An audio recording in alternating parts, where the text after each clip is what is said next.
もし明日中東から日本へ向かっている巨大なオイルタンカーが全てピタッと止まったら、あなたの生活から最初に消えるのって何だと思いますか？普通はやっぱりガソリンスタンドのレギュラーガソリンかなと思いますよね。そうですよね。でも違うんですよ。実は病院にある点滴のパックとかスーパーの食品を包んでいるラップフィルム、これらが真っ先に消滅するんです。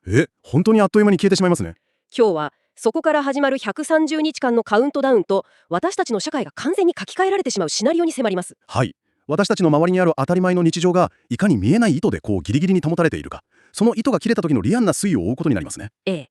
今回の徹底検証のテーマは、もし明日中東からの原油輸入が完全にストップしたら日本の社会はどう推移していくのかです。なかなかショッキングなテーマですよね。そうですね。これを深掘りするために、今日は経済産業省の石油統計速報から中東調査会のレポート、農業専門家による食料安全保障の試算、エネルギーアナリストの現場レポート、それから電力広域的運営推進士官の計画停電資料など多岐にわたる資料をテーブルに載せました。これらを掛け合わせると、単なるエネルギー不足っていう言葉では片付かない非常にシビアな連鎖反応が見えてきます。その通りです。そして今回の私たちのミッションは、決してあなたをパニックに陥ることではありません。データに基づいたどこまでも冷静なシミュレーションです。よし、これを紐解いていきましょう。はい、よろしくお願いします。まずは現状なんですけど、日本の原油調達における中東依存度は約 94.2% です。サウジアラビアや UAE などからの輸入が止まれば、もう実質ゼロになっちゃいますよね。ほぼ完全にストップしますね。でもここでよく耳にするのが、日本には国家備蓄があるから大丈夫という声です。政府発表では250日以上の備蓄があるって言われてますよね。だから半年は余裕で持ちこたえられるんじゃないですか？そこが今回の資料から浮かび上がる最も恐ろしい錯覚の一つなんですよ。錯覚ですか？結論から言うと、その250日分という数字を額面通りに受け取ると、致命的な見通しの甘さにつながります。どういうことですか？250日分っていう数字自体が間違っているってことですか？いえ、数字自体は法定計算式に基づくものなので嘘ではないんです。問題はその日数を割り出す前提となっている消費量なんですよ。消費量の前提ですか？はい。政府の計算では1日あたり約176万バレルを消費するという前提で日数を割り出しているんです。はい、176万バレルですね。しかしですね、国際エネルギー機関、つまり IEA などの国際基準で見た日本の実際の消費量、つまり実需ですね。これは1日あたり約336万バレルなんです。ちょっと待ってください。私たちが実際に毎日使っている量は、政府が計算の前提にしている量のほぼ2倍ってことですか？その通りです。ほぼ倍なんですよ。うわー、それは全然違いますね。ですから、その実需ベース、つまり1日336万バレルで計算し直すと、日本全体で持続できる日数は約半分の130日前後にまで一気に縮んでしまいます。130日、いきなり半分になっちゃうんですね。さらに国が管理する国家備蓄単体で見れば、なんと100日を切るんです。海外の経済メディアなんかは、日本の備蓄を約95日分と冷静に報じていたりするのはそのためなんですよ。なるほど。つまりスマホのバッテリー残量が 100% だと思って安心していたら、実はバックグラウンドで重いアプリが動きまくっていて、実際の稼働時間はその半分以下だったみたいな状態ですね。まさにその感覚ですね。すごくわかりやすいです。しかも130日分あるからといって水道の蛇口のように最後の一滴までひねって使えるわけじゃないんですよ。と言いますと？物理的な限界があるんです。巨大な備蓄タンクの底には構造上どうしても吸い上げ不可能なデッドストックが残ってしまうんです。そこの方のドロドロした部分は使えないんですね。さらに深刻なのはタイムラグです。タイムラグ？はい。国家備蓄の多くは未生成のドロドロの原油なんです。これを製油所に運び出して私たちが使える燃料や原料に生成するまでには膨大な時間がかかります。そんなにかかるんですか？実際2022年のウクライナ危機の際、日本は備蓄の放出を決定しましたけど、引き渡しが完了するまでに実に半年もかかりましたからね。半年ですか。ということは、輸入が止まったからといって明日から備蓄タンクのバルブを開けろって指示してもすぐには市場に出回らないんですね。そういうことになります。じゃあ実需で130日分しかない上に、それを取り出すのにも時間がかかるとなれば、社会は真っ先にどう動くんでしょうか？実需がそれしかないと認知された瞬間に強力な国家統制、つまり配給制が始まります。配給制ですか？限られた燃料は警察、消防、医療、最低限の食料輸送といったエッセンシャルワーカーに最優先で割り当てられます。ですから一般向けの販売は極端に制限されることになりますね。なるほど。でもここで非常に興味深いのは、私たちは原油が止まると聞くと車のガソリンが入れられないとか電気が消えるって想像しますよね。はい、一般的にはそう思われがちですね。でも複数の資料を読み解くと、社会の心臓を先に止めるのはガソリンではなくナフサという物質だとあります。はい、そこが日本のサプライチェーン最大の急所なんです。ナフサっていうのはどういうものなんでしょうか？原油を生成してできるナフサはいわゆる石油化学産業の米と言われています。日本のプラスチックや合成ゴム、合成繊維などあらゆる製造業の源流になっているんですよ。プラスチックの原料ですね。そのナフサの在庫が資料によると20枠分程度しかないんですか？さっきの130日どころかたったの3週間弱ですか？そうなんです。日本の危機対応計画というのは国民生活に直結する燃料を優先する構造になっているため、化学原料であるナフサはどうしても後回しになりがちなんですね。なるほど、燃やす方が優先されちゃうんですね。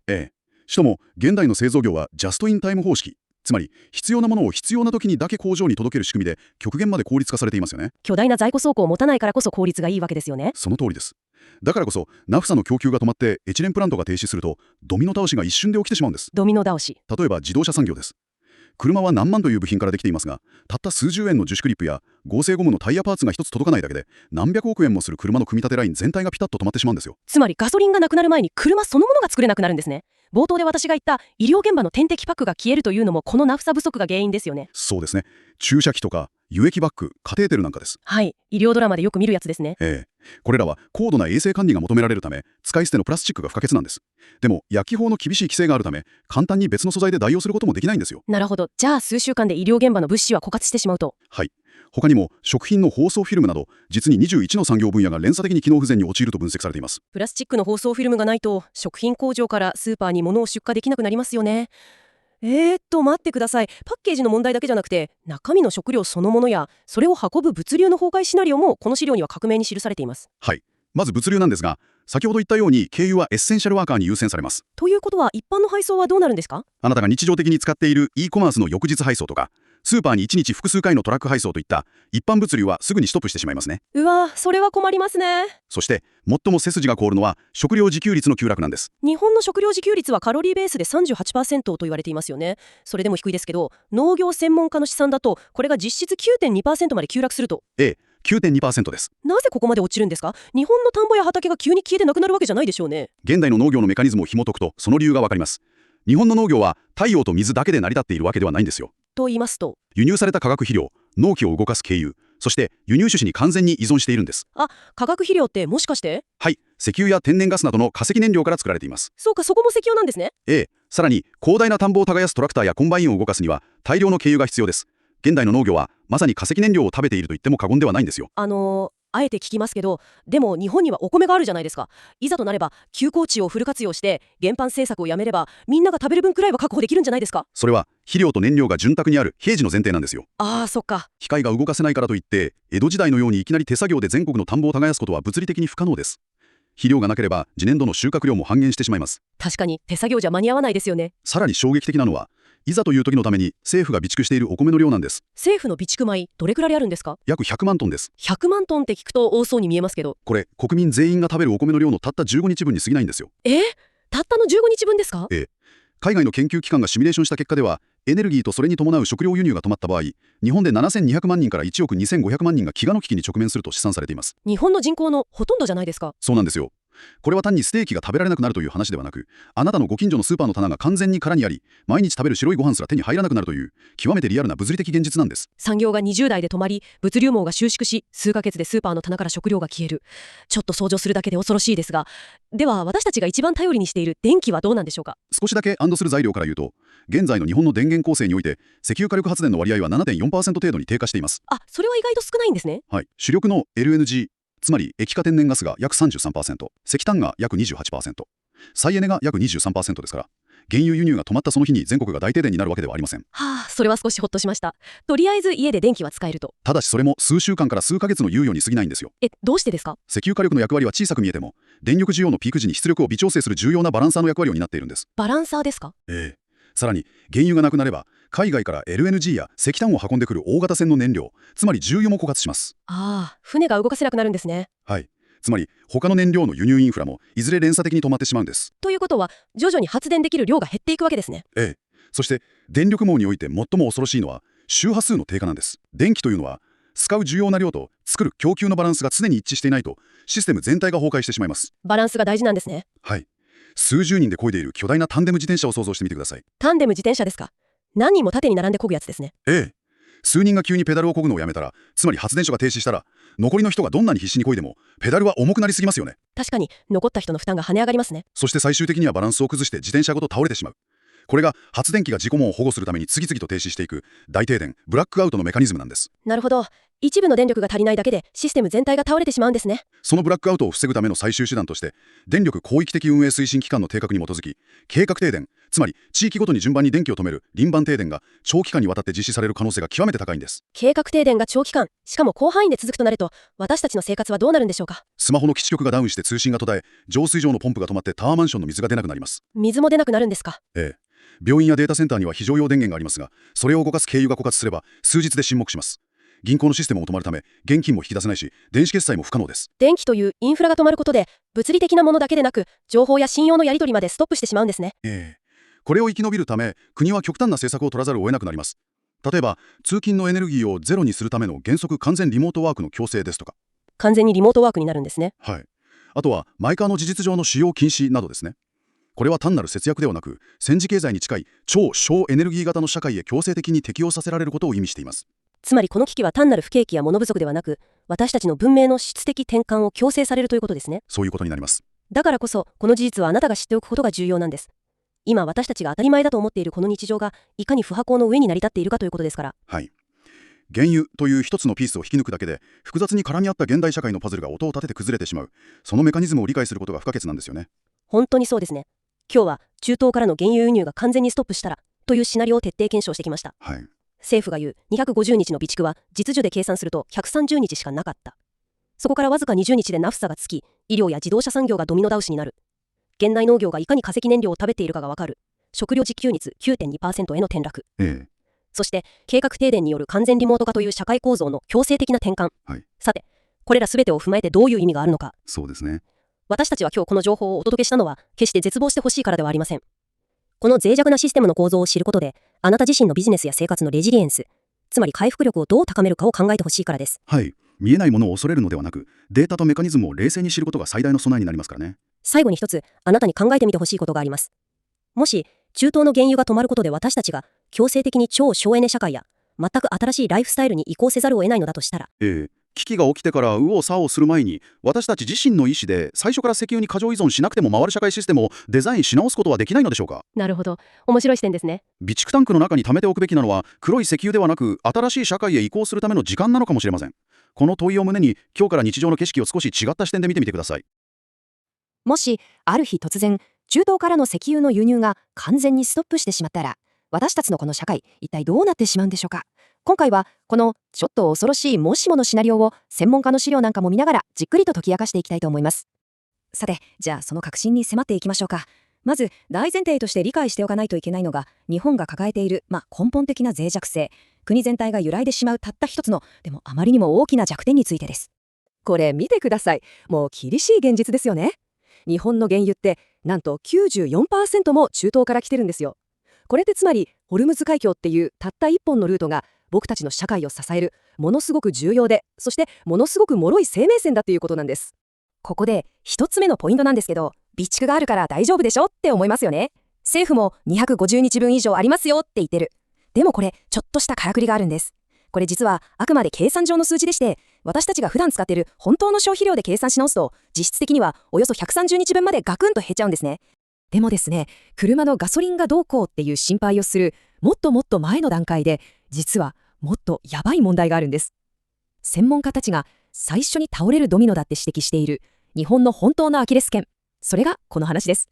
ナフサって皆さん聞いたことはありますかね。簡単に言うと、現代社会の血液みたいなものだと思ってください。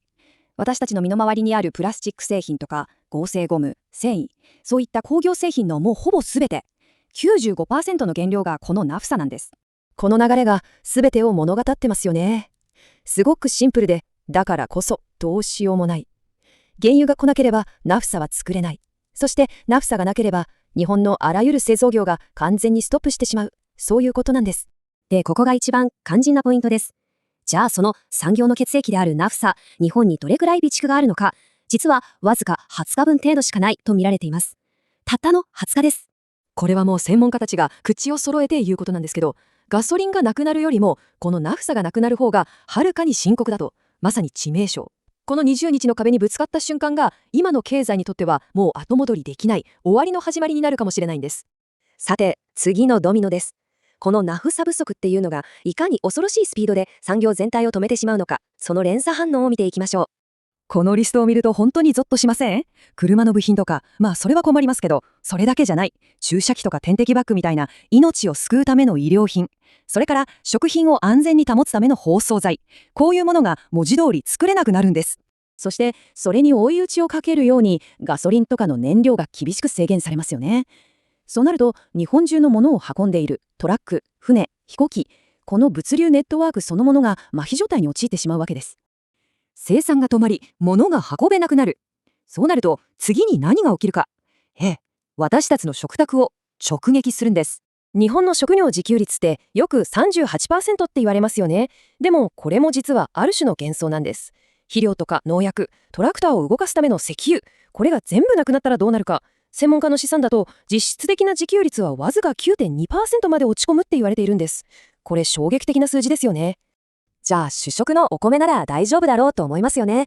でも国の緊急備蓄ですら全国民で分けたらたったの15日分。